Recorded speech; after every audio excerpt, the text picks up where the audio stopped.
ఈ మధ్య కాలంలో సినిమాలకు దీటుగా సిరీస్లకు కూడా మంచి పేరొస్తుంది. ముఖ్యంగా తెలుగులో వచ్చిన కొన్ని సిరీస్లకు డిజిటల్ ప్లాట్ఫామ్స్లో విపరీతమైన ఫాలోయింగ్ ఉంది. అలాంటి వాటిలో ముందు వరుసలో నిలిచే సిరీస్ సేవ్ ది టైగర్స్.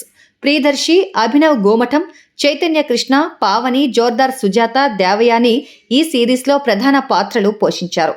6 ఎపిసోడ్స్తో ఈ సిరీస్లోని ఫస్ట్ సీజన్ రిలీజ్ అయింది. గతేడాది ఏప్రిల్ నుంచి డిస్నీ ప్లస్ హాట్స్టార్లో స్ట్రీమ్ అవుతున్న ఈ సిరీస్కి చాలా మంచి రెస్పాన్స్ వచ్చింది. లేటెస్ట్గా ఈ సిరీస్లో సెకండ్ సీజన్ డిస్నీ ప్లస్ హాట్స్టార్లో స్ట్రీమ్ అవుతుంది. 7 ఎపిసోడ్స్తో రెండో సీజన్ సిద్ధమైంది. మరి సెకండ్ సీజన్ ఆడియన్స్ను ఏ రీతిన అలరిస్తోంది, అసలు సేవ్ ది టైగర్స్ 2 కథ ఏంటి వంటి విశేషాలు ఈ రివ్యూలో చూద్దాం.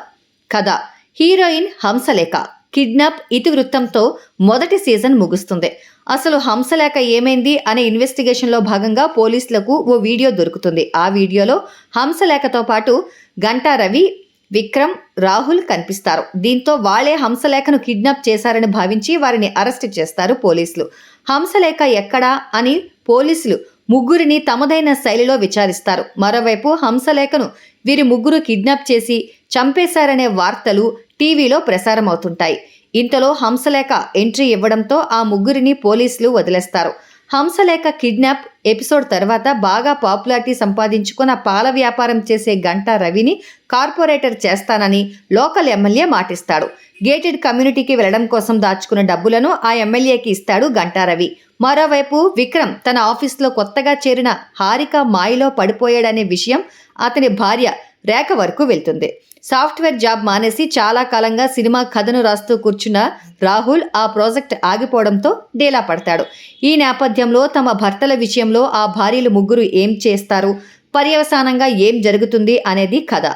ఇక విశ్లేషణ: సేవ్ ది టైగర్స్ తొలి సీజన్ చూడకపోయినా రెండో సీజన్కు ఈజీగా కనెక్ట్ అయ్యేలా కథను నడిపించారు క్రియేటర్స్ మహి వి రాఘవ్, ప్రదీప్ అద్వైతం. కథలో పాత్రలన్నింటికీ ఇంటర్లింక్ పెడుతూ సిరీస్ను ఎక్కడా బోర్ లేకుండా నడిపించడంలో క్రియేటర్స్, దర్శకుడు సక్సెస్ అయ్యారని చెప్పొచ్చు. ఎక్కడా ఎలాంటి కన్ఫ్యూజన్ లేకుండా కథను అల్లుకుంటూ వచ్చిన తీరు ఆకట్టుకుంటుంది. కామెడీయే అల్టిమేట్ టార్గెట్గా రూపొందిన ఈ సిరీస్లో మొదటి సీజన్ లాగే కామెడీకి ఏమాత్రం కొదవలేదు. కామెడీతో పాటు ఎమోషన్స్ను ఆవిష్కరించే ప్రయత్నం చేశారు. కళ్లతో చూసే ప్రతిదీ నిజం కాదనే సందేశాన్ని కూడా సెకండ్ సీజన్లో చెప్పారు మేకర్స్. లీడ్ పేర్స్ ముగ్గురికి సమన్యాయం చేస్తూ మిగతా పాత్రలను కూడా అదే త్రాటిపైకి తీసుకొచ్చి కథను ముందుకు తీసుకెళ్లడంలో క్రియేటర్స్ సక్సెస్ అయ్యారు. నటీనటులు, సాంకేతిక నిపుణులు మొదటి సీజన్ తరహాలోనే రెండో సీజన్లోనూ లీడ్ పేర్స్ ముగ్గురు ప్రియదర్శి, జోర్దార్ సుజాత, అభినవ్, పావని, చైతన్య కృష్ణ, దేవయాని పోటీ పడి నటించారు. సెకండ్ సీజన్లో ప్రియదర్శి పాత్రలో ఎక్కువ షేడ్స్ కనిపించాయి. హంసలేఖతో సాన్నిహిత్యం, కూతురు పెద్ద మనిషి అయ్యాక ఆమెతో మాట్లాడే ఎమోషనల్ సీన్స్ వంటివి ఆకట్టుకుంటాయి. ప్రియదర్శి, జోర్దార్ సుజాత మధ్య వచ్చే సంభాషణలన్నీ తెలంగాణ మాండలికంలో ఎంతో సహజంగా ఆకట్టుకుంటాయి. అభినవ్ గోమఠం, పని మనిషి లక్ష్మి మధ్య వచ్చే కామెడీ ట్రాక్ ఈ సిరీస్కే హైలైట్. గేటెడ్ కమ్యూనిటీలో పెట్స్ గురించి ప్రత్యేకంగా సాగే ఎపిసోడ్ నవ్వులు పండిస్తుంది. చైతన్య కృష్ణ, దేవయాని ఎపిసోడ్ ఎక్కువగా ఎమోషనల్ గానే సాగుతుంది. మిగతా పాత్రల విషయానికొస్తే ఆరంభంలో శ్రీకాంత్ అయ్యంగార్, బలగం వేణు, లక్ష్మి, ముక్కు అవినాష్ పాత్రలు నవ్వులు పండించడంలో విజయవంతమయ్యాయి.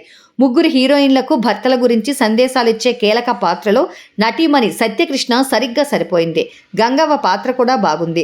టెక్నికల్ సపోర్ట్ గురించి వస్తే ఈ కథపై ప్రదీప్ అద్వైతం, విజయ్, ఆనంద్, కార్తీక్ బాగా కసరత్తు చేశారు. కథలో ఎక్కడా ఎవరి పాత్ర వైపు నుంచి గ్యాప్ రాకుండా అన్నింటినీ కవర్ చేస్తూ నడిపించడంలో వీరు విజయవంతమయ్యారు. దర్శకుడు అరుణ్ కొత్తపల్లి కథపై, పాత్రలపై పూర్తి అవగాహనతో ముందుకెళ్లారు. కామెడీతో పాటు ఎమోషన్స్ను క్యారీ చేయడంలో సక్సెస్ అయ్యారు. అజయ్ నేపథ్య సంగీతం, విశ్వేశ్వర్ ఫోటోగ్రఫీ కథకి మరింత బలాన్నిస్తూ సాగాయి. చివరిగా సేవ్ ది టైగర్స్ సీజన్ 2లో 10,000 బీసీ కాన్సెప్ట్తో క్రియేట్ చేసిన ఎపిసోడ్ కాస్త ఓవర్ డోస్ అనిపించింది. అలాగే మొదటి సీజన్తో పోలిస్తే రెండో సీజన్లో ఎంటర్టైన్మెంట్ తక్కువైందనే చెప్పొచ్చు. ఓవరాల్గా సేవ్ ది టైగర్స్ 2 ప్రేక్షకులకు మంచి వినోదాన్ని పంచుతుంది.